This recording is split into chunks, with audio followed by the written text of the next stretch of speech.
Hello, Voices of Wrestling Podcasting Network listeners. I am Jeff Hawkins, co-host of Shake Them Ropes, with a very special announcement. If it's been a while or you've never listened to us before, the original gang is back. Myself and Rob McCarran, back talking wrestling. We have no idea where this show's going to go, where we're going to keep any of the old bits or any of the old things in there. It's going to be a process. It's going to be a journey, and we'd like for you to come along with us. Only on Shake Them Ropes on the Voices of Wrestling Podcasting Network. Do you like wrestling trivia? Then check out the 5-Star Match Game, the Pro Wrestling Quiz Show. I'm Joe Gagney, and every episode, I grill 3 contestants with 5 rounds of power-packed wrestling trivia. We have over 30 evergreen episodes in the archives covering WWE, AEW, Japan, Mexico, and much, much, much, much more. Play along at home and check it out today. This podcast is a member of the Voices of Wrestling Podcasting Network. Visit voicesofwrestling.com to hear the rest of our great podcasts, as well as show reviews, columns, opinions, and updates across the world of wrestling. To the highway in a brand new day. Over the rainbow, gotta let it go. So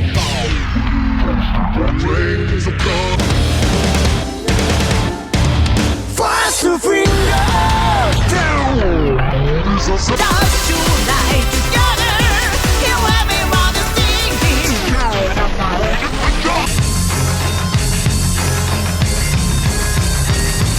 You can't know what your part. Hope you find my one that you.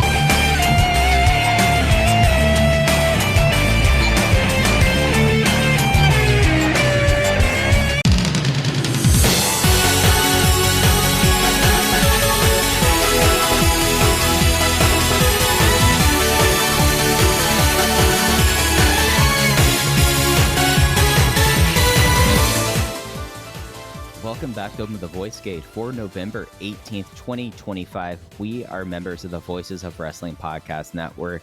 You can find us on the Voices of Wrestling Podcast Network feed or on our own dedicated Open the Voice Gate feed, wherever you get your podcasts. You can also find us on social media at Open Voice Gate. And if you'd like to donate to the show, click the link in the show notes. It'll take you to our redcircle.com landing site. You click the red box that says sponsor this podcast, and it's about one-time or reoccurring donation, no obligation whatsoever, but we would like to thank all of our previous donors. I'm one of your hosts. It's your old pal, Mike Spears, joined alongside, as always, Case Lowe. And Case, we're just going to get right into this with a non-Dragongate topic, but kind of Dragongate, and then we'll get into what's gone on through the week. The Wrestling Observer Hall of Fame results came out last Friday. We talked during our Mochizuki show about how we were going with it and where we kind of finished up being. But buddy, how are you doing, and what are your thoughts of this? We really haven't had a chance to talk about how this all kind of shook out. Yeah, no, we haven't really talked. We didn't talk over the weekend, so we have not had a chance to discuss the Hall of Fame stuff. I find the entire ballot to be extremely interesting. You know, I think for the sake of this podcast, we're going to talk about Hamada, we're going to talk about Mochizuki, and then I want to talk about Sasuke a little bit, getting back on the ballot at the end of this. But, you know, big picture thoughts, I feel slightly vindicated. Perhaps I'm going to take too much credit for this. I don't want to come across indignant by any means, but I think Gran Hamada being in the Wrestling Observer Newsletter Hall of Fame has righted a very big wrong. My only complaint there is that I wish this would have happened last year while he was still alive, because I think in the same way that Roy Lucier has a very tight relationship with Doral Dixon, who also got in, and that was the other person in the Mexico category that I voted for. You know, Roy was able to inform Dixon of the fact that he was voted into this sort of abstract Hall of Fame, and had Hamada been alive, I think we know enough people and are connected to enough people, and there's enough of a thread between the Hall of Fame and the world of Lucha Libre that we would have, somebody would have been able to have contacted Gran Hamada. And the fact that that didn't happen is something that I've thought about a lot, just on a human level, as for whatever reason for the last 3 or 4 months I've been far more introspective, i.e. annoying than normal. But I've just been thinking about the life and the death of Gran Hamada, and him not seeing himself in the Hall of Fame has not bugged me in the way that I'm annoyed at people, but it saddened me a little bit. But for him to finish as highly as he did, to get in, it makes me very, very happy. Yeah, Hamada ends up getting 179 votes in the Mexico category. That gets him in at 75%, which I did not realize was such a huge accomplishment until I was like reading down into the Observer. And Hamada is one of, I think, I'm not going to try to count on air, but about 24 people who ended up getting that way. Spiros Arion, the number one vote getter of this year, getting there as well. And it feels like it rights some wrongs, but I kept on going back to like the human element and the not to like sound like I have any like real skin in the game here, but like I thought it was so awesome that Roy was able to tell Darrell Dixon. I thought that especially seeing that this was something that Darrell Dixon valued, and especially reaching a certain age and being able to sit back and say like, yeah, not only did I feel like I accomplished something, here's the confirmation of that. And not having that for Hamada, especially kind of given the way that his life and career went, it's kind of fitting that it's post death, but the same way it's a little bittersweet. No, you're exactly right. It's sort of the more on brand thing for Hamada to have happened. And that's the one thing I was thinking about. And this has sort of been a thought in the back of my mind this entire year, because when he passed, that was in February. And I remember really hoping that we were going to unlock some treasure trove of Hamada footage. And that hasn't really happened. I mean, I think there's a handful of uploads between the stuff that Rob Viper has been uploading on his YouTube channel all year, which those have been some of my favorite uploads, just to look at like, oh, this Monterey 2001 TV lineup got posted. Let me just look at the lineup there. It's not stuff that I'm spending a ton of time on, but I do enjoy tracking what has been uploaded. But I think between Roy and Rob Viper, we might have our hands on one or two new Hamada matches. So him getting in is a testament to, I think the work that Cubs has done and the work that Rob Viper has done, and Rich and Joe have been very ardent Hamada supporters. And I would like to take a little bit of credit for that, especially the podcast we did with Cubs last year. But it's not coming off the back of like, oh, we have 15 new classic Hamada matches that the right people watched at the right time. This is still very much a legacy where most of the footage we have of him is him as an older man, somehow post-prime. When you think about how good he is, even in like 1996, that's a guy who had been wrestling for 20 years at that point.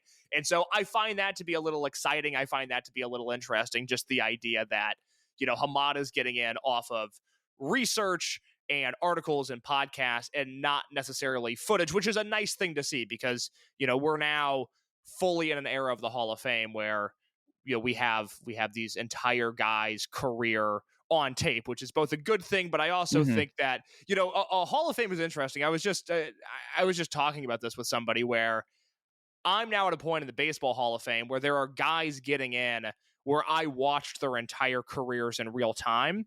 And that's new for me. So the passage of time has finally caught up to you right now. A little bit. Yeah. I'm trying to think who went in this year that caught me off guard. Was it? Oh, it was, CC Sabathia, where, I mean, I don't want to say I watched his entire career, but I had takes on CC Sabathia in real time. That's a guy where I watched an overwhelming majority of his career. And it's not that he was or wasn't a Hall of Famer, but it was just strange for me seeing him get in where it's like, oh yeah, that's not Mickey Mantle. That's not Stan Musial. That's not somebody with a legacy larger than life. Like, that's just CC Sabathia. Like, I watched the guy get shelled in the playoffs year after year. He never showed up when it counted, but he is a Hall of Fame pitcher. And so now I think we're hitting this point with the Observer Hall of Fame where we have just an overwhelming amount of footage of some of these guys, and it's going to change the way we look at what is and isn't a Hall of Famer. And I think that's a very interesting thing. Hamada is sort of one of the last of a dying breed of guys that are going to get in where we don't have a majority of their career on tape. Yeah, and funny enough about CC Sabathia, he is the first Baseball Hall of Fame inductee who was born in the 80s. So, that's a good. That's a good trivia question. Yeah, because I was as soon as you started talking about it, I was like, is he the youngest person in the Hall of Fame? And of course, Baseball Reference quickly did it according to like when you judge Adrian Beltre's birthday. Well, technically. I do not trust whatever that answer is, so I will side with CC Sabathia. They are technically listing Adrian Beltre's birthday as 79, and of course he was like one of the first age conspiracy people. So I think that's what it ended up actually being. I think they technically said that he was, or they claimed that he was like 77 or something, and that was the whole issue that the Dodgers got in trouble with him, like that he signed below 16. That sounds about right. Other things that caught my eye here before we get to Mochizuki, despite the fact that I am so sick of him as a person, I am glad that CM Punk is now in the Hall of Fame. I have said for you, I would have voted for Punk had he never stepped foot in AEW. I thought he was an obvious Hall of Famer before that AEW run, but I did not have a ballot until 2022, so that would have been kind of right as things were blowing up. So I think I have audio of you saying that you would have voted for him on one of the E Patreon. Oh my God, yes. No, I remember having this conversation with Aaron Bentley. I find Punk's WWE run to his first one to be underappreciated. I think people make a little bit too much of the Summer of Punk stuff and not a big enough deal about some of the 2012 and 2013 statistics. I New always Nexus, say that things of that nature, of course. Yes, straight edge society, yada yada yada. But that later run, I really think he is the closest we get to a macho man to John Cena as Hulk Hogan, and I'm not sure that has been properly reflected with the Observer Hall of Fame pool. And then obviously, post AEW, I found it insane that he wasn't already in. So I'm glad that Punk got in. It looks like Hayabusa is going to get in next year. Yeah. I'm not going to get upset about that. I personally, I don't get the Hayabusa thing the way everybody else does. I think that is a Hall of Very Good guy, not a Hall of Famer, but I could change my opinion in a year if I really sit down and think about it. The Zack Sabre Jr. percentage is the one that really, really caught me off guard. He finished with 49.7% of the vote.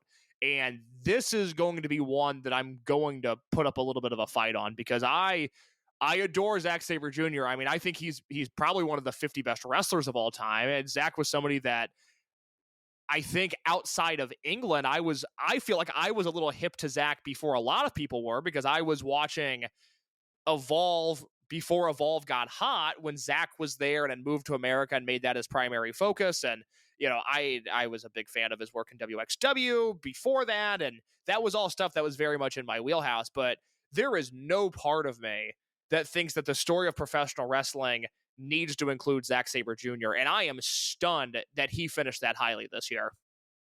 Yeah, I guess like my big takeaways are like the ones that got inducted, they fall really into two camps. You have the Hamada, Arian, Dixon, Bruns camp of the ones where like the research bared out, and I'd argue that Bobby Bruns should have been a Fiat pick from the jump, given how responsible he is for the Puroresu scene and Riki Dozen. But and then you have the ones like Punk, Cody, and Sabu that very much feel like us kind of like making terms of the recent past and present. And I feel at least for like someone like Zack Sabre Jr., unless you are someone who's going to do the Rich Craich, I believe he's one of the X amount of best wrestlers of all time. Of course, he has to be in the Hall of Fame.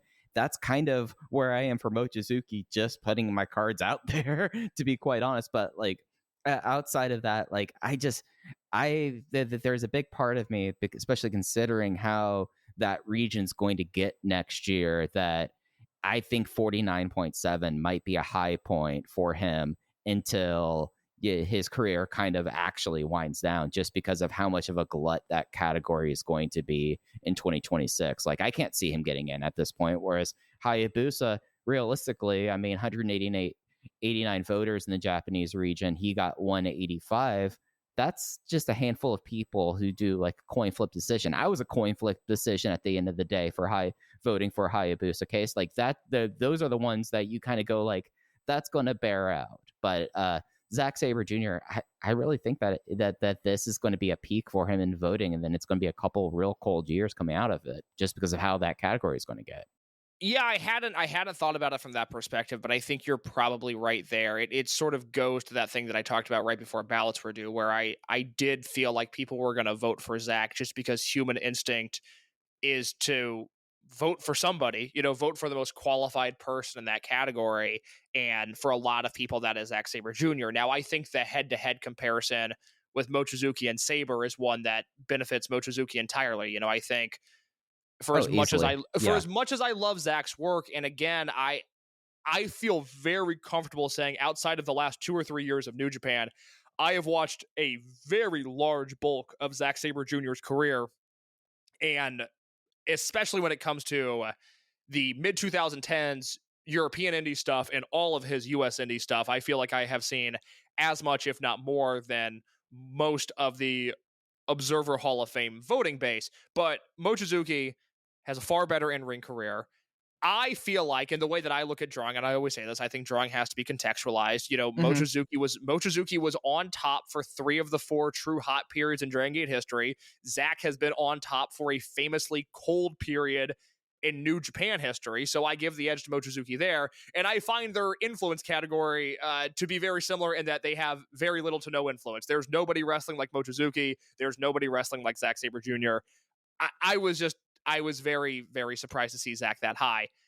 Yeah, Go ahead.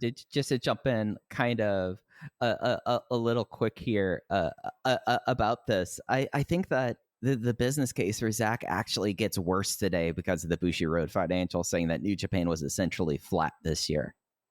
Like, there's I don't think there's a positive to Zack Sabre Jr. as a box office candidate. I mean, maybe outside of Europe and outside of a couple Europe shows, like, I think you've heard my spiel about how I think Evolve is big noise, but little data to back it up business wise for him and stuff like that. Like, he doesn't have a business case whatsoever.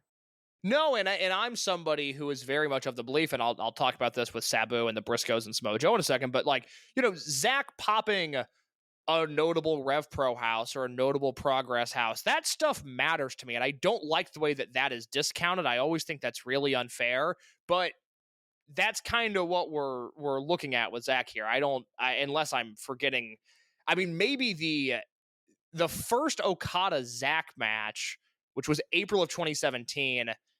It's a top 10 Okada match for me of all time. I still have it burned into my brain as to how good that match was. Or I guess it was April 2018. But maybe that did a great house, but that was also, you're talking about Okada at the height of his powers there. So that's an Okada house, not a Zack Sabre Jr. house. I find it, and it's one of those things that's a bummer because I love Zach, and historically I kind of think he's underrated, but I don't find him to be fit for this Hall of Fame whatsoever. Sabu getting in was very nice to see. I was on the fence for him at the start of balloting this year, and then listening to specifically Rich and Joe, but specifically Rich, make the argument that this Hall of Fame should award people that are unique and award individuality. Really put me over the hill for Sabu, and I just wish, although they did not change wrestling in the way that Sabu did, because Sabu did greatly change wrestling, I wish people would embrace the same part of their brain they used to vote for Sabu, for Samoa Joe, and for the Briscoe brothers. I was delighted to see that the Briscoe brothers number was where it was at this year, but still, I find this Hall of Fame to be increasingly annoying with no Samoa Joe and no Briscoes, and hopefully next year I have more time to sit down and write some thoughts. I think it's time that I really, in the same way that now 6 years ago, I dove into the careers of the Young Bucks and anointed them the greatest tag team of all time, which is a take that has aged so wonderfully in the last 6 years. I think it's time I sit down and really do some Briscoe brothers work and try to explain to people how great this tag team was, because I still don't think people get it. Yeah, and it's something that the more I think about it and the more I think about the Briscoes, the more obvious it is to me. The one that kind of I feel like is like, come on, guys, you've got to get over the hump with are some of these historical and non-wrestlers that just I almost feel like that for like some of these people like Ted Turner, that is just like, come on. people need to kind of just get over the personality basis of it and just kind of do that. And I think the Briscoes, similarly, when you look at the tag team of their tenure, and you look at Ring of Honor and how much it ends up being another referendum for Ring of Honor that I think's happening with those two candidates, to be quite honest. But I think you have to start really looking at like the Briscoes, especially with what they did in the company. And then after the end of Sinclair Ring of Honor, I mean, look at that kind of stretch that they had, kind of being a barnstorming tag team, showing up in Impact, doing all the other stuff too. I think agree. I think it's such a, at this point, such a slam dunk case that what will frustrate me are the people that go like, oh no, instead of Mark and Jay Briscoe, let's talk about the Usos as candidates, because that's going to happen real soon. Case, like, just mentally prepare yourself for the Jimmy and Jay Uso conversation that's going to happen in 2035. I think I would have been more worried about that had you said that to me at this time last year. But I think whatever the solo Uso that's getting the big push that has all the bad matches, and I gun to my head, could not tell you which one. Well, yeah, but I don't know. I don't know which one that is. You got to get caught up. We know Alan's already doing his prep. Like, we cannot be going in weak and let Alan win one of these 5-star match games again, man. I need you to get in on your WWE, and you need to catch up on the man. I don't even get me started on the bullshit that Alan's going to pull this year on 5-star match game. 2025, the year that I've watched less wrestling than I have since 2013, when I was really getting back into wrestling and diving into the indies and getting into Japan for the first time. I've watched less wrestling this year than any year in the last 12 years. There's even, and please don't tell my close personal friend TK this, but like, I didn't know Full Gear was on Saturday. I have no idea what's on that card. I haven't watched Dynamite in almost 2 months now. I don't know what's happening, and I need to do a crash course because I'm starting to get hit up by AWPR people again. And I'm like, let me fire up that flagship Patreon. Listen to a few TV reviews. I gotta really catch up on this. But Alan's gonna rattle off his favorite Yeet Man matches, all of the Intercontinental champions, all of the Women's United States Tag Team Champions, which I think is a real thing. WWE Speed Champions, Speed Champion, all of that. Evolve. Yes, Evolve. I saw somebody. God, can I find this real quick? Let me see if I can find this. And I shouldn't do this because it's mean, and I also know this person in real life, so I really shouldn't do this. But I saw somebody praising Maxine Dupree in a way that I thought was so annoying, and I don't know if I'm going to be able to find this take. Hold on, last week I failed to find the DVR post that I so desperately wanted to find. I'm going to see. I can't read your brain this while you're on your own. I got it. Maxine Dupree winning the IC Championship, which apparently there's a Women's Intercontinental Championship, which I'm for. I love it, ladies, but I did not know that was a thing. Maxine Dupree winning the IC Championship, even with an AJ Lee distraction finish, which again, okay, didn't know that was happening. Good to know. Even with an AJ Lee distraction finish is a feel-good moment for sure. She may not be a technical dynamo, but she exhibits heart and intensity. Becky Lynch sold it like $1 million. Hashtag WWE Raw. Hashtag WWE. I gotta be honest, none of that sounds real. And I can't believe that somebody would say that Maxine Dupree exhibits heart and intensity. Buddy, the only way I knew this happened was I was wondering why a AJ Lee clip was in my Instagram timeline until I scrolled up and I saw it was Akira Tozawa celebrating Maxine Dupree's Women's Intercontinental title win. That's how I knew that this happened. I didn't know that AJ stuck around. I know she did the one gimmick tag, but it's news to. Is she just back on TV full time? I think so. They were at the Garden last night, so like Brock was there. Like they filled it up. Well, it's nice to know that AJ Lee and Phil Brooks are sticking by their guns and continuing to be not performative allies, but allies, and wrestling on the same show that Brock Lesnar appeared on. The nice thing about them is that you never have to doubt what their intentions are, and they're not completely full of shit all the time. So once again, shout out to Chicago's favorite son, Phil Brooks. He seems like such a nice, normal-headed, level-headed guy. and isn't completely full of shit at all times. Masaaki Mochizuki finished with 21% of the vote in his first year on the Observer Hall of Fame. This is both a gift and a curse. It is nice that he finished with 21%. He will never do better than this, and it means that we will once again have to talk about Masaaki Mochizuki possibly getting into the Hall of Fame next year, even though he has no shot. Yeah, I'm just going to tell Rich just to re-upload that episode. Yeah, so we don't have no, to we do it again. did our work. I love that podcast. I'm so proud of the work we did on Mochizuki. We can't do it better than that.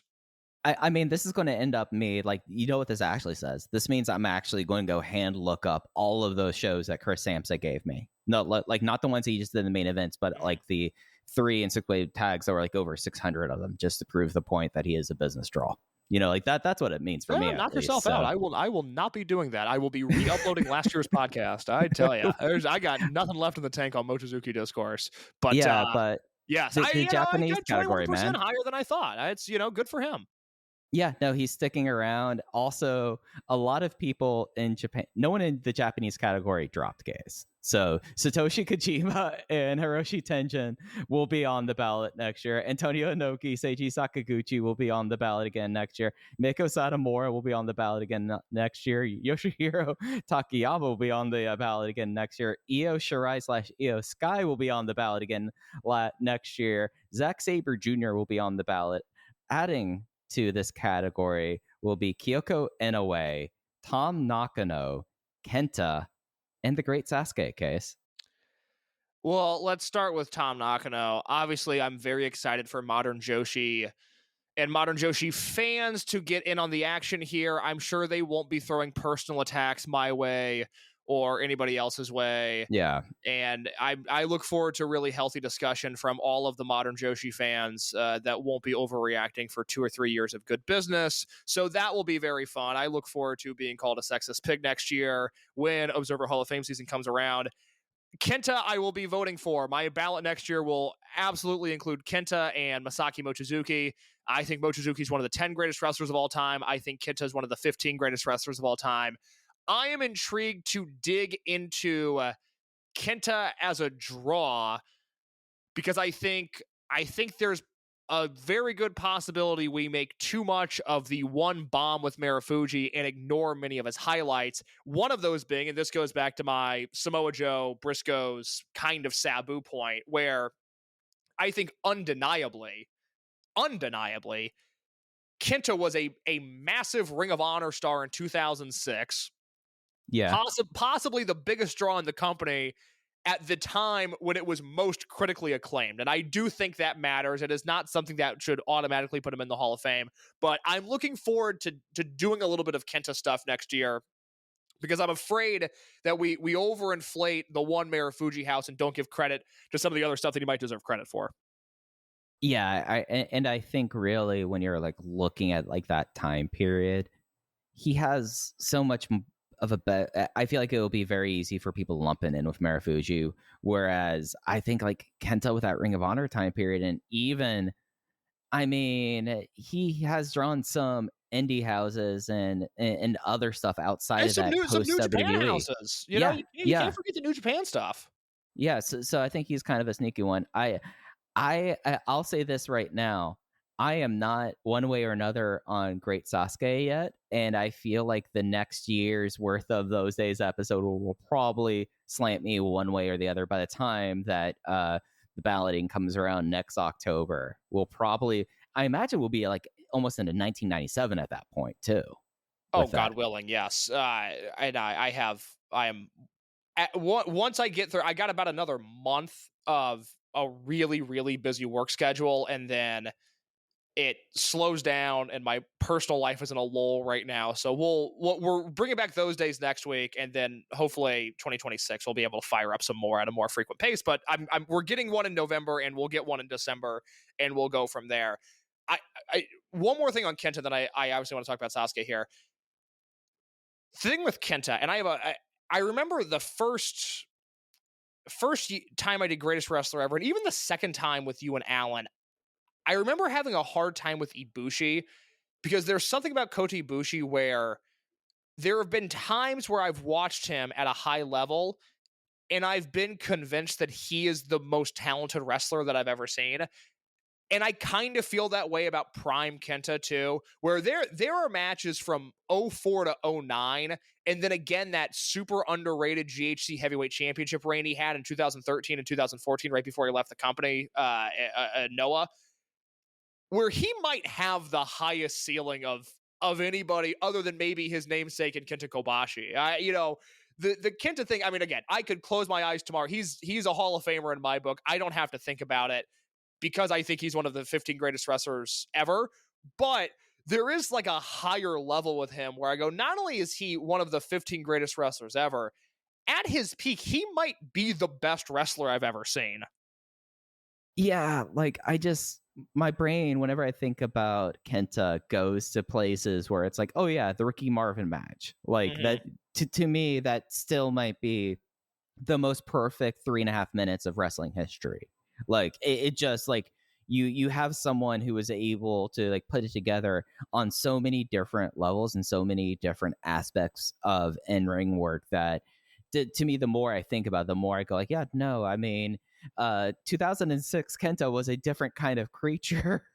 And at least for me, and in the way I look at these Hall of Fames, that there's a place for that just as much as there's a place for Sabu to completely change the wrestling world. I do feel like that you look at especially that junior heavyweight style that he did, and how right as his peak was really kind of kicking off, how that really trickled down to the indies. Like you were seeing people already like 4 or 5 years into it, like your Davey Richards, at what point basically like outright just be Kentas. And I think that's someone who has that much of an impact on the industry, even if it feels like that it's that I'm kind of mining for something here. I think that you take a look at when Kenta really was hitting his peak, and especially the junior heavyweights that came immediately after that. And I think he ends up becoming one of the more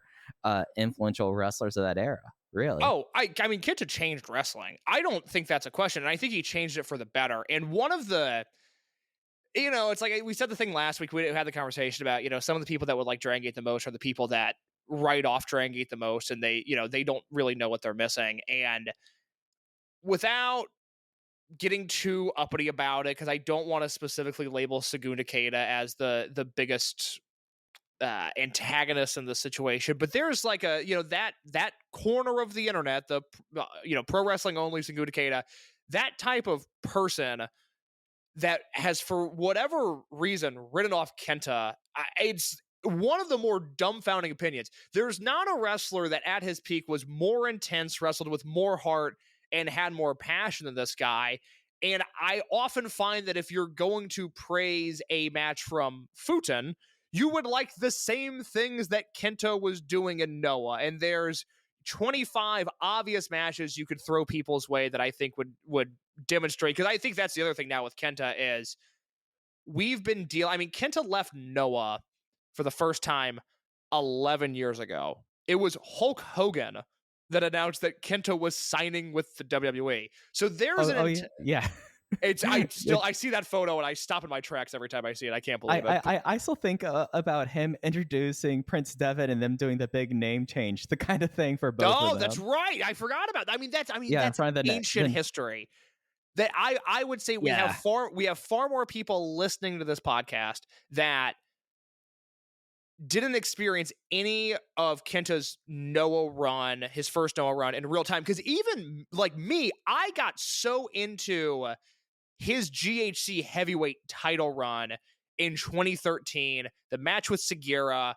He's got a Nagata match that I really like maybe a tag, but he's got like a late stage Morishima match that's really, really good. So even I caught the back end of that, but that's so long ago now. And you forget that, there's all these Kenta hidden gems. I mean, one of my favorite tag matches ever is Go Shiozaki and Kenta versus Kensuke Sasaki and Katsuhiko Nakajima from June 22nd, 2009. That's a 5-star match to me. And it's sort of the forgotten gem of the Kenta Nakajima feud, because everybody points to the singles matches and then the gauntlet match from Diamond Ring.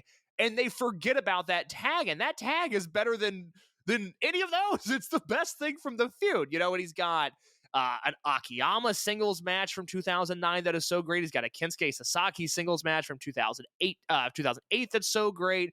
There's Kenta Kobashi and Kenta versus Kensuke Sasaki and Katsuhiko Nakajima match from 2008 that's so great. There's like an all-time hidden gem. Let me get the date on this. I want to make sure that I've got the right date on this, because this is a true under-the-radar Sicko Noah match recommendation, but I want to make sure that people, if they can find it, that they see it. I got to find the right spreadsheet here. This was from 2008, and the match is...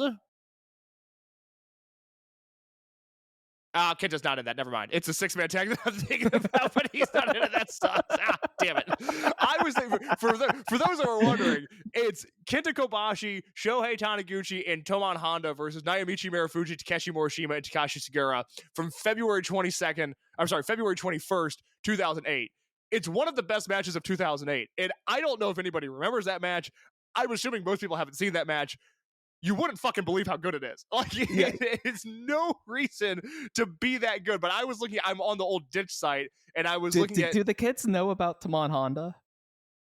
I don't feel like they know about high-level Toman Honda. That feels like something that would have been completely lost to the wayside years and years ago. But I was looking at the Ditch site, and there's a Kobashi, Honda, and Kenta versus Takayama, Sano, and Shiozaki match from April of that year. And I was like, that doesn't seem right. I don't remember Takayama being in the match that I liked so much. Turns out Kenta wasn't in the match that I liked so much either. So you can scratch that one from the record. But my point is, if there's 25 obvious Kenta match recommendations, I can give you another 30 under the radar Kenta match recommendations just from Noah, let alone like the Matt Sydal match in Ring of Honor that I think is crazy underrated, or, you know, the 3-way match with Joe and Danielson that I still really, really like. He's one of the greatest wrestlers to ever do it. Yeah, I think the world of him, and I don't think he's going to fare too well, and I think that's a real bummer, because much like Mochizuki, it's just like that. It's Kenta. That's the argument. It's Kenta. He's Pro Wrestling Observer or Hall of Famer. No, I'm with you on that. Sasuke, we didn't really touch on too much. I'm still kind of open to discussions in every sort of way for him, and I'm seeing how our studies over the next year kind of changes that, especially going to like 90, 95 and 96 in depth. Where are you at with great Sasuke today? So I've been asking for Sasuke on the ballot for a few years now. The last few years where I've submitted a ballot, I have asked Dave for the great Sasuke, I have asked Dave for Kenta, and I have asked Dave for Gabe Sapolsky. And I don't get the impression that Gabe is ever going to go on. Gabe is, again, somebody that I think Gabe, actually, of the 3 names of Kenta, Sasuke, and Gabe Sapolsky, I think Gabe might be the one that I feel strongest about going in. But I'm on the fence with Sasuke as well. I don't know if I'm going to vote for him. Sasuke was on the ballot once in 2004. He got less than 10% of the vote. That's the same year that Ultimo Dragon went into the Hall of Fame, which I've always found to be very interesting. The thing with Sasuke and why I want to re-examine him is really far less to do with any of his in-ring work. It's not that I don't care about that, and as we've gone through those days thus far, he's actually a better wrestler than I was expecting him to be, and I've enjoyed his matches more than I thought I would. But Sasuke forming Michinoku Pro, the first wrestling organization in Japan to be based outside of Tokyo, and to have a business run from, let's say, 1994, kind of those days timeline, 1993 to 2000, forget what has ever come after that. I just think that's worth taking another look at. And so the thing with Sasuke is, obviously he's going to be categorized as an active wrestler in the Japan region, and he should be. But I'm way more interested in the non-wrestler side of Sasuke than I am the wrestler side for this Observer Hall of Fame. And I feel like, given the guidelines that we have, that I'm okay to factor that stuff in to whether or not I think he should be in the Hall of Fame. Yeah, no, it's really figuring out how to deal with those two kind of facets of the same person in this. Like, the more that I kind of go into like my own research and going for Sasuke, it does feel like to me that that side really has to be considered, because you're not putting him on the ballot just as himself as the wrestler. You have the whole package there. I mean, it's the same thing of Hayabusa. It's the whole package with Hayabusa on the ballot. Like, you have to consider kind of all aspects of them, I feel like, at least. But I'm still kind of, as we talk about representation and what it means for the Lucharesu style of wrestling, you had Ultimo get in there in 2004, and I mean, I certainly don't think Ultimo is the weakest candidate now, because you have Shinsuke Nakamura in there, and depending on what day you ask me, Roman Reigns. But I still think Ultimo is a Hall of Famer. You've got Shima in there now. You have Shingo in there, but Shingo doesn't get in without the New Japan stuff. So you sort of put him as a Lucharesu asterisk. And so now what you're missing is Michinoku Pro. And if you want to convince yourself to vote for Sasuke as a vote for Michinoku Pro, the entity, I'm not going to fight you on that, because I don't think Shinzaki is worth discussing. I don't think Delphin is worth discussing. I don't think Dick Togo is worth discussing. But if you're a believer that Sasuke being in the Hall of Fame is not only a vote for Sasuke, but it's a vote for a highly influential and at one point commercially viable pro wrestling organization, then I would certainly hear that argument. I'm not sure I'm there, but I understand why some people would be. Yeah, and fortunately for us, we still have, well, about 360 days before, or 358 days before we have to make that decision. Well, okay, should we talk about what's gone on in Dragongate this week? Yes, we should. So, as we were talking about last week, we are in the depths of King of Gate season, and 4 matches from Yokosuka, as well as, where's the other one from on the top? I'm looking through my notebooks for what I had it for it. Oh, Yokosuka and Nagoya. We have 4 matches from King of Gate there. The show from Shizuoka that kicked off the second round has not been uploaded yet to the Dragongate network, but also we have the Gate of Nostalgia one-off show that happened yesterday at Shinjuku Face. And it's an interesting kind of time, just because all of this tournament's kind of happening, and then it does kind of feel like it's fits and starts. But at the very least, like, talking about King of Gate right now, we did come away with one of the top matches of the tournament over the weekend in Yokosuka, at least. I thought we had 2 gems, and obviously you're referring to Susumu Kosuke versus Ben K, and we can start with that. But I do want to mention Mochizuki Jr. versus Yoshiki Kato being a step below Yokosuka versus Ben, but I don't think a giant step below Yokosuka versus Ben. No. I had Yokosuka versus Ben at 4.25, and I had Junior versus Kato at 3.5. So just that step below, basically. But yeah, let's actually go to Nagoya first. In those 2 matches, Junior versus Kato and UT versus Takashi, and let's do it chronologically. Yoshiki Kato defeats Mochizuki Jr. with the Caldera Luna backbreaker to advance onwards. And really what I feel like the best chemistry of people in the new generation kind of put on display again. Kato has been amazing. I have some big Kato thoughts from Gate of Nostalgia, but him versus Junior and the way that Junior works as babyface in peril, that was good stuff in Nagoya. I made the comment in the Dragongate channel on the Voices of Wrestling Discord this week, and I really don't think there's a larger discussion to have, but I just find it so interesting that Masaaki Mochizuki, it's 31 years of being a stoic Iron Man that never breaks, and he's known far more for his devastating offense than he is looking like a face in peril. And his son is the most emotional babyface seller that there is. They could not be more opposite in what makes them great, and yet they're still both entirely great. And there's a reason they continue to put Mochizuki Jr. and Kato in the ring with one another. They bring out the best in each other. This is a long-term rivalry. It's one I enjoy anytime these 2 go at it. And I thought this match was really, really close to being 4 stars. I was at 3 3/4 with it. I loved it. There's just some integral stuff here. Kato going for a big boot, Junior countering it with an ankle pick and then turning that into an ankle lock. The way he was able to get on the mat so quick, I thought that was great. I thought all of their strikes looked absolutely devastating in this match in a really, really good way. And then as this match heads down the stretch, Mochizuki Jr. goes for a German. His back gives out, and I thought the way that he sold it, the way that he absolutely crumpled to the mat was incredible. Very small thing there, added a ton to the match. Kato was able to come back from that and kill this guy with a lariat. Mochizuki came back with a brutal roundhouse at one point. Kato would respond to that with another lariat, and then from there, he folded Junior in half, hit him with the blood fall, and won the match. Again, this was very close to being notebook for me. Kato, I think, has really had a sneaky great back half of 2025. This is a guy who I preached patience with. I said the reason they weren't doing anything with him for a while was there was just nowhere to put him. And now that they have a spot to push him, I think he's risen to the occasion. I've been a huge fan of the work that he's done lately. He has really, like, the big man heel. He has figured it all out. Don't you feel like you don't have to worry about him anymore?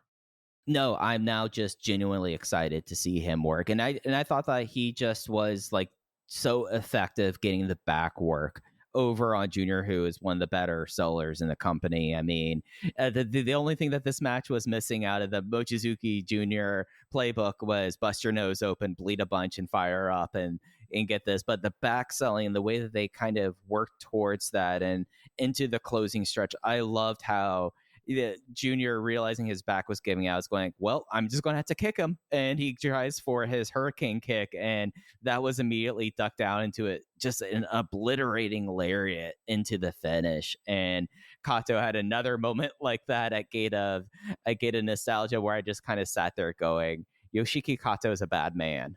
And it's really a lot of fun to see. So Kato, after winning this match, he goes on to face El Cielo in really one of the big coin flips of the tournament. I feel like Kato is looking real strong and has been protected very well going up against El Cielo, who might be the most protected person in this entire bracket. I'm going to be so curious to see that match based on what I just said about how you don't have to worry about Yoshiki Kato anymore. And yet his match following the Junior match, the person he has the best chemistry with, is a massive question mark. So that will be very interesting to see. That match will be coming this Sunday in Fukuoka, not across Fukuoka. This is another venue in the prefecture that will be one of the two second round matches on that show. UT versus Takashi. Yes, this was a UT homecoming show, so you had airs of that going throughout. But this one, at least for me as like the big UT, as one of the big UT guys, this felt like more of a Takashi match than a UT one. The work was there. I thought was genuinely good enough. UT gets the win in his hometown to advance to the second round, in which UT will be facing on, or face off rather, against Yuki Yoshioka. I think this match is still going. I think Takashi Yoshida has worked for 5 days straight on UT, because I found this to be a completely endless match that overstayed its welcome almost immediately. And I thought UT worked hard, but oh my god, when I do a tournament power ranking, this is at the bottom of the list. Holy shit, did I hate this match? It wasn't bad. It was just, God, it was so long. Yeah, and it was not UT then deciding to use Takashi as a human jungle gym and stretch him out. It was him trying to find the moment to get the Bianyave and escape. So just kind of groaned on from there. Let's move on to Yokosuka. We have Masaaki Mochizuki in the situation with his first round match, and then the Susumu Yokosuka and Benkei hometown main event. So before we get into this, Kota Minoura was pulled from the tournament due to a concussion, and it looked like that this was going to be a walkover, and Yokosuka Mochizuki was just going to be awarded the win and would be able to advance on. But instead, Genki Horiguchi came out and said, hey, I'll have this match against you. I want a shot here. And then you instantly had a new first round matchup. We had two of them in Yokosuka, Genki Horiguchi versus Masaaki Mochizuki in case. The Mad Lad did it. Backslide out of a triangle kick to get the win. We might be having, it's 13 years later, Case, but we might be having a revival of the King of Gate 2012 Genki Horiguchi. Well, the great thing about the Horiguchi inclusion is not only that, seeing that result when I got up that day, for as much as I think I would have enjoyed Mochizuki versus Minoura, at the very least, that would have been a really interesting match to watch unfold. Having Horiguchi in, and having him beat Mochizuki is one thing. But now you move on to a future where his next match is against Shun Skywalker. And if you told me that Genki was going to beat Shun with a backslide from heaven, I couldn't tell you you're an idiot. I think there's a real possibility that happens. And all of a sudden, as is anytime he's in King of Gate, Genki Horiguchi, to me, has become one of the most interesting subplots in this tournament. Yeah, anyone who had a bet down on Kalshi or wherever that offers King of Gate that had Shun Skywalker to win it must have just, when they woke up and saw that result, must have been like, well, piss, there goes that ticket. Because, I could very easily say, Genki Horiguchi, let me see where he's facing Shun. It got announced today, all the second round matchups. It's on Monday in Izuka City. I could see Genki getting the win there and then facing off against Yuki Yoshioka in the quarterfinals, case. Would not shock me at all. Would not shock me at all. And it was a fun little match that, like, as soon as, like, we heard about this match, we knew, oh, Genki Horiguchi won by a backslide, but so it kind of pulled that kind of surprise out of the hand. But I thought that this was a perfectly fine kind of, oh my god, Genki's in this, oh my god, he's going for backslides, and you hear the crowd more and more realize that this is going to be a Genki Horiguchi a backslide from heaven match. And that was kind of a cool experience to kind of see go throughout the crowd throughout the 7 minutes of the match. It was both the floor and the ceiling of what I need from a Genki Horiguchi King of Gate match. I really, in 2025, I don't need anything more. I don't need anything less. This was at a perfectly fine level, and I was very happy with the result. Absolutely. And then we had the Susumu Yokosuka versus Benkei homecoming match. The last match of the first round of King of Gate 2025. And the hometown guy does it. He survives an immediate spear in the first second of the match to claw back and gets it done with the Jumbo no Kachi.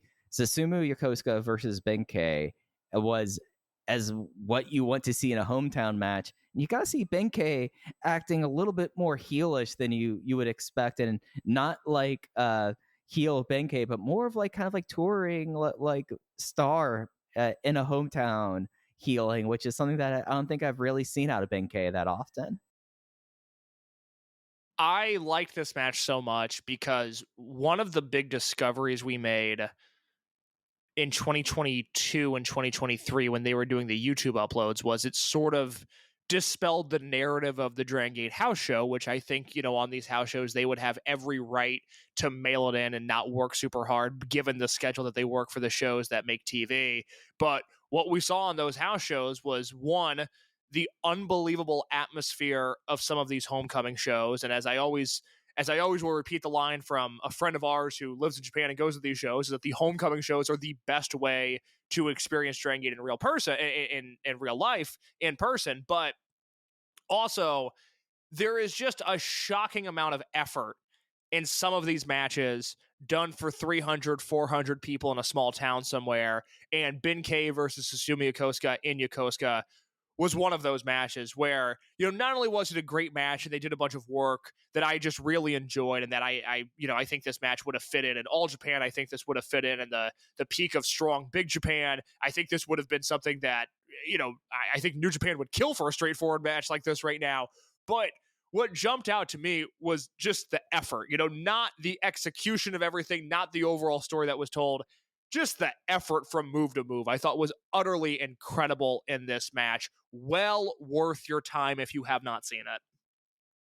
Yeah, just Susumu is such an incredible babyface. He's unbelievable. Just, it's one of those things that you sit around and you watch and you go like, he is just like a different kind of pro wrestler. And I keep on kind of going back to like Ben kind of playing into it and how that kind of goes to it, and it added a little bit where if you squint and you look at it in a certain way, and maybe with some of the bad production that you get, you could almost like trick yourself a little bit to think that this is like a late aughts, early 2000s DG USA or DG UK match in a way. And I thought that this was I mean, I don't think anything is topping some of the stuff we've had so far in the tournament, but this is going to be one of the ones that, like, as we get down towards the final weeks of it, is going to be one of those matches that I'm going to look back at and think like, damn, they really did something amazing in Yokosuka. I still think Yamato versus Hyo might be my match of the tournament so far, but this is up there and it's neck and neck for me. I would still have Shun Skywalker versus Naruki Doi at number 1, Yamato versus Hyo at number 2, and then this would be number 3. Joe Gagney has the gif on his Twitter of the corner lariat from Yokosuka that caught Benkei's face more so than his neck, which was a pretty disgusting spot. And then there's the spot down the stretch where Susumu just absolutely clobbers Ben with the Jumbo no Kachi, and Ben pops up and hits an A-level Benkei spear on Yokosuka. That's the spot of the tournament for me, other than the Doi 5 counter into the blaster from Shun Skywalker that I continue to think about a week and a half later, however long it's been. So a lot of good stuff in this match. Yeah, he deadlifted him in a butterfly suplex position. I have never seen anybody do that before. Yeah, it's something else, and it is really one of those things that I'm so glad that we are getting that this way to see the tournament. I mean, seeing it all in general, but getting the hometown match like this one felt like something that was really kind of dear, that we learned it was so important taken away from us, but fortunately for us, it is back. I'm going to run through what the tournament matches are going to be this weekend before we talk about Gate of Nostalgia, if that's okay. Please. All right, so the 2 matches that have not been uploaded yet are the second round matches between Yuki Yoshioka and UT, as well as Rita versus Kai. Those are from Shizuoka from Sunday. They have not been uploaded yet. It is also worth noting that it's been announced that Ryoya Tanaka has forfeit his second round match, and Yamato has received a bye into the quarterfinals. And then as we look to this week in the tournament matches, on Friday in Saga, we get KZ versus Johnny Valletta. And Saturday in Kudamoto, Genki Horiguchi's hometown, we get El Kakui versus Ishin. On Sunday in Fukuoka, there's 2 matches, El Cielo and Yoshiki Kato, and Jackie Kamei versus Asumi Yokosuka. That's main eventing the showcase. So just buckle in and get ready for that upload when that hits. And then the last King of Gate match that we have for this next loop is Genki Horiguchi versus Shun Skywalker in Izuka City and Fukuoka coming up on Monday. So by the time we are back talking about Dragongate in a few weeks, case, we will have the entirety of the second round and we'll be into the quarterfinals before we get back to Dragongate. So that is your card update, at least for the weekend. Let's talk about Gate of Nostalgia from yesterday in Shinjuku Face. I will have a written review. I actually basically finished it right before we hit record. That will be up on Voices of Wrestling tomorrow. But I think big picture wise, case, the show is exactly kind of what we were expecting, and a lot of kind of fun moments hitting on Dragongate nostalgia. But it, the one thing that we learned is that this company will make Johnny Valletta basically plug himself into anything, and it will still be incredibly compelling because Johnny Valletta is Johnny Valletta. I was thinking during this show, it's like, my God, you know who would have loved the opportunity to book Gianni Valletta, given his performance as a Strong Machine and as a Masquerade member, and then given what he normally does. That is a man who would be ripe for the heart of Mike Quackenbush. Can't you just see Gianni Valletta in Chikara, at the peak of Chikara? Oh yeah. Doing the same thing he's doing in Dragongate, and then every 6 months Quackenbush would put him in a wacky mask and be like, I wonder who that is. Yeah, he'll be doing like a long feud with Brody Lee, but then also, guess what? He is actually Super Worker Ant. Mm-hmm. You know? No, that's bingo. I couldn't have given a better analogy there. You're exactly right. I was thinking, I was like, God, Quack would have loved this guy. He does all the things that Quackenbush likes. It's so funny. I have two big picture questions for you on this show. All right. What was the thing on this show? Because I have a very specific answer for this. I'm curious if you do. What was the thing on this show, the nostalgia grab, that you found Dragongate had the hardest time duplicating on this show? The bit of nostalgia that didn't play. I mean, I would say the thing that kind of, at least for me, when it was booked, I was like, okay, I wonder how they're going to kind of do this and how it's going to get played out. And it kind of ended up being the exact opposite in a way that wasn't really nostalgic. Was the RED and Masquerade thing. I thought that the way that they kind of, it felt like it could have been Shun Skywalker addresses his enemies, especially with having Diamante, Hyo, and Yoshioka as Daya on one side and having to deal with Dragon Daya as a teammate and having like him go through it. But instead, it became a way to enforce like further December 1st, 2021 trauma on Dragon Daya. And I enjoyed it, but it wasn't a nostalgia grab. It just felt like that Shun Skywalker was just going to torment Dragon Daya even further, and no one should expect Shun Skywalker and Dragon Daya to be in the same unit in any stretch of the imagination for the next like 3 to 5 years. That was kind of thing that I was like, oh, okay, that happened. What was yours? I have a much different answer because I like that. My heart was made quite warm by the RED Masquerade stuff. My answer is Jason Lee in Maximum because he's 5 times bigger than he ever was in Maximum. No, that is true. And it was distracting to me because, Doi changes his hair for Matt Blanky, Yamato's doing the gimmick, Shun's got the Yamato entrance actually gear. got new tights made. Yeah. Hyo and Diamante are selling it pretty well. Hey, Hyo had to cut a promo to tell everyone, hey, I'm evil Hyo now, so you need to boo me. Look what I'm doing to the stuffed animal. Boo me now. Excellent. And my match of the night was Akatsuki versus Maxim. I thought it was the one bit of genuinely great wrestling on the show. Yeah. But Jason Lee's so big now. And I was like, I'm trying to think about little, Maximum era Jason Lee, this flyweight that was, running around with Masato Yoshino and Kaito Ishida. Yeah, nunchucks. It's like this is the biggest man on the roster. He can barely get through the doorway. He's so wide now. He didn't even bother trying to find the Maximum tights. They don't fit no more. No, why would he? It's a waste of a search. But like the funny thing about that is, you're absolutely right about like Jason as the one, the feeling like out of context here. But then you had like I feel like I've been more critical of these gated nostalgia shows, the first one last year and this one, in that it feels a little bit like, hey, remember the great times, the remember berries kind of thing with this.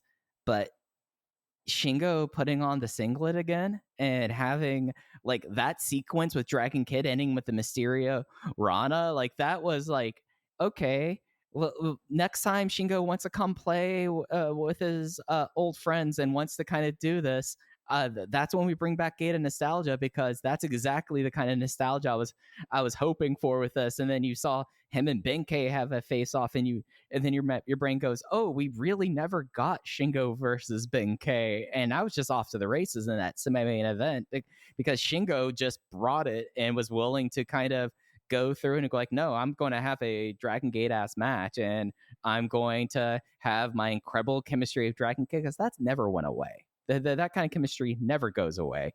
And at the end of the day, on a show that had things that made me laugh and smile, this was the one thing that I felt like actually kind of was worth like going like, okay, Shingo's go tell Joe and Rich, Shingo put back on the singlet, and it feels just like you're watching like a GIF from 2006, and it's amazing.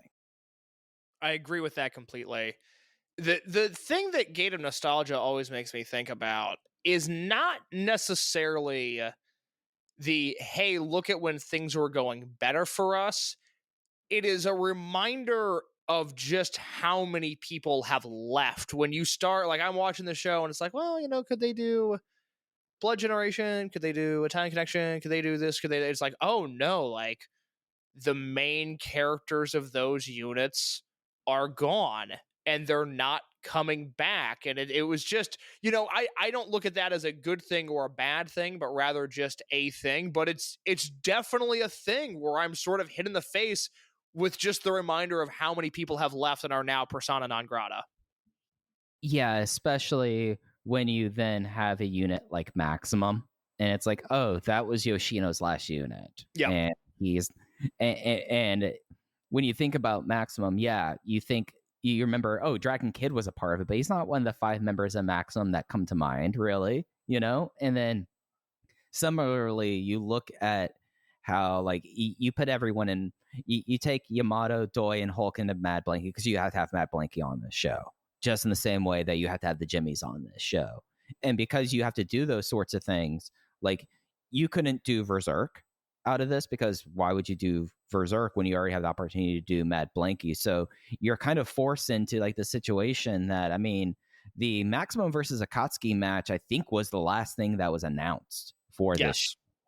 And you're really kind of in this scenario where you have to have like Masquerade be all about Shun turning on Daya, and that being the storyline of that match. Get yourself out of it, and your RED team has to be Hyo, Diamante, and Daya Inferno. And really, like let's be honest, when you think about those units, maybe I think about Hyo in that unit, and you think about how great Diamante became in RED, but that's not who you think about with RED. You think about Eita, Ishida, and Pac, and you don't really have that. And I do get that side of the coin you present, for sure. I'm assuming they're going to do this again. I would prefer they keep it at Shinjuku Face, because I thought the atmosphere for this show was quite lively. I did enjoy that, but I would wonder if going forward, if Eita is the big get for a Gate of Nostalgia show, or what they would do, because we've been under the assumption that it's not that either party necessarily wants to go through that door, but it is an open door for Eita if the right scenario were ever to occur. And I don't know if that is a serious role or if that's a Gate of Nostalgia role, and then you got to kind of go through, okay, let's go through the list. Well, I mean, I would freak out. I would love it if Eita came back to do Flamita and UT and the Millennials, but I don't think they're going to do that. You can't do Over Generation. I mean, you could do he and Dragon Kid as a tag team, but I really don't want to see that. And I don't think you touch Over Generation or any unit that has Shima fingerprints. Yeah, no, that seems like it would be an uphill battle. So yeah, you're talking about doing RED, which I guess if you do RED with Eita, Hyo, and Diamante, I mean that has my attention. It's interesting. Mm-hmm. I don't really care one way or the other, but I'd raise an eyebrow at it at the very least. Yeah, and I think that on the other hand, doing these kind of shows and doing Gate of Nostalgia, you also consider with what do they usually do in Shinjuku Face? It's either Buyuden or it's Shun Skywalker's show with it, and maybe it's a situation where Buyuden, since there are a lot of outside wrestlers, and it's not like most of them are claiming like huge paydays, but it does like if you're looking at like real like outside, I mean, it's Shingo, it's Kondo, and it's Owashi coming in on this show. Like I guess Arkin technically, and maybe that is also like a more prudent kind of business thing. But I do wonder, what is the opportunity cost of doing Gate of Nostalgia versus other ideas? Because we've seen this idea a couple times. I agree with you. This is kind of a good fill-in for like this kind of venue show. But if it's between this or Buyuden or Shun Skywalker produce or something completely new, I think I want the Skywalker produce or something completely new. And this is something you save until you can get your Shingos or your Eitas to come back in there, because there's only so many times you can do Jimmy's versus Strong Machine Army, like, but it did kind of have like that kind of air on the undercard a little bit, where it's like, oh, Yagi is still here, so he can be doing comedy matches. Yeah. I mean, the undercard was the Strong Machine stuff did nothing for me. I mean, I was ready to get to after the opening match, which was short but fun. I mean, there's a lengthy bit of time before you get to the finish of RED versus Masquerade, which was fun, and then the final two matches, which I enjoyed quite a bit. If you were going to sell me on the idea, and I can't remember, was there a Buyuden show this year? Yeah, much earlier this year. Let me figure out the I card for have. that real They had quick. a Buiden as of July. That's what it was. Okay, and that was Tanaka versus Jun Mas. Okay, all right, yeah, this was a fun show. So, if you wanted to sell me on the idea that you're going to do a quarterly show at Shinjuku Face, and one of them is a Shun Skywalker produce every year, and one of them is a Mochizuki produce every year, then you want to do Gate of Nostalgia, and then whatever that fourth show is, my gut would be some sort of Monte Flamita produce, Lucha Libre and Japan show, almost like if Tokyo Garantai didn't suck, would sort of be the the spin I'd go for on that. Get the Panther brothers back in. Yeah, no, absolutely. Yeah, Bandito. If we could just expect, and I guess maybe we'll see as the calendar unfolds for 2026 what it looks like, but if we could expect a quarterly Shinjuku Face show, and one of them was Gate of Nostalgia, and then we got some other fun produce shows along the way, I'm okay with that, because I don't think this show. I mean, this show wasn't great, but I think the Maximo Makoski match was a borderline notebook match. I went 3 3/4 on it. I really liked it. And the main event was fun at the very least. This was great last fall. The last fall was great. Yeah. It really, the ceiling of it wasn't that much different than these Buyoden shows have been. I thought the Shun Skywalker produce show, I thought the main event of the Shingo Hiromu Bushi versus Shun Minoru Hamare match, I thought that was 4.5 stars. So the ceiling on that was a little bit higher than anything on this show, but realistically, it's not all that different. There is an added weight to this show, which I think is both a good and a bad thing. It's Game of Nostalgia, and you have all these units from yesteryear, so people are paying attention, but I also do think it leads to the, hey, remember when things were great, or wow, a lot of people are not here anymore conversation. So there's a bit of a weight to it that I think is an unintended consequence of doing these shows. But if it was just a once a year quarterly thing at Shinjuku Phase, all right, I'm okay with that. Yeah, and I did like the idea of having an opener where it's like there's no reason why they're going to rehash a Big Hug or Gold Class or any of those. So let's send the 6 young guys out here, and if people are coming back and seeing a Dragongate show for the first time in however long, because they want to see Mad Blanky or Maximum, then maybe you catch a look at Jackie Kamei or Mochizuki Jr. You're like, hey, I like this kid, I want to come back to the show. So I felt like that opener actually could end up being useful down the road for them to kind of do that when it was just kind of thrown together. I thought that was really smart. Yes, I agree. I feel like the future of these shows, if I was going to book them, would be to integrate some of those guys into another unit, and that sort of be the draw of this show. Let me see Jackie Jimmy Kame, or let me see Kazuma Kimura do like Shingo spots and Berserk or something like that. It would almost be like the night of cosplay would be the thing that I think I would be more into at this point. Which is funny because like there are, and it happens a lot more in the Joshi scene, it's called Costume Change Battle Royal, and like they will do like, okay, guess what, Konami, now you have to wrestle like Hanan, and you're wearing Hanan's gear, and that kind of becomes a little bit of thing of it. The one thing that they probably will end up doing is I think we could safely circle and write down Strong Machine S as a future member of the Strong Machine Army after that opener, right? Like Sahara's got to do it one day or another. That does feel like a safe bet. But yeah, even with the Strong Machine Army, we got the good joke of Johnny Valletta as Giant Machine and the mask not fitting. That was funny, but then the match still went on. Very much so. But yeah, that was Gate Nostalgia. My written review will be up sometime tomorrow. But Case, I think that's going to do it for us. Next time you'll be hearing from us, we'll be entering 1995 in those days, but we'll be back. Actually, it'll end up being after Thanksgiving with a King of Gate update and getting us all ready for the finals and the semifinals and finals happening in Cork and Hall. But buddy, do you have anything else you want to touch on before we're out of here? I don't think so. All right. Y'all can follow us on social media at Open VoiceGate. Case is on Twitter at _InYourCase. I'm on Twitter at Fujiheya. We talked about the Voices of Wrestling Discord. It is the best place to join the conversation talking about Dragongate. Case, we were trying to decide who should be the next combat mode unit, and I think it should be Love and Peace. I agree with that completely.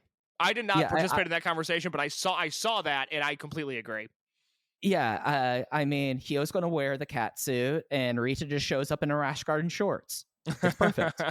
Rita doesn't have to dress up to be in combat. He's always in combat, but that happens in the Dragongate channel. There's also Matches of the Week by Angry216, talks about Uedo style versus Nanawa styles. We've been really into our bullshit lately in the Dragongate channel, but also, and this will be important for next week, the Open the Voice Gate channel. That's where we post all of our show notes whenever we do a historical show. We make sure that all the matches and everything in our notes are posted there. And that'll be important for next week with those days, where we will have what we cover in 1995 for Michinoku Pro there. But there's also the Holy Bible of Open the Voice Gate, the pen tweet with Case's spreadsheet of all of our historical shows. If you like those days and you want to kind of get into either the history of Dragon Gate USA or deeper into Lucha Res, that's a great resource for y'all. But we'll be back with you next time talking those days, and we'll be back later this month closing out King of Gate 2025. Take care, everyone. Hello, Voices of Wrestling Podcasting Network listeners. I am Jeff Hawkins, co-host of Shake Them Ropes, with a very special announcement. If it's been a while or you've never listened to us before, the original gang is back. Myself and Rob McCarran, back talking wrestling. We have no idea where this show's going to go, where we're going to keep any of the old bits or any of the old things in there. It's going to be a process. It's going to be a journey, and we'd like for you to come along with us. Only on Shake Them Ropes on the Voices of Wrestling Podcasting Network. Hello, do you like New Japan Pro Wrestling? Are you a Shin Nihon freak? If so, check out the Super J-Cast with Joel and Damon on the Voices of Wrestling Podcast Network. And even if you fucking hate New Japan Pro Wrestling, listen to the Super J-Cast anyway. Not just for our great show reviews, analysis, and pastrami sandwiches, but there's also usually some dick jokes somewhere in the obligatory opening 30 minutes of absolute nonsense we chat about every single week.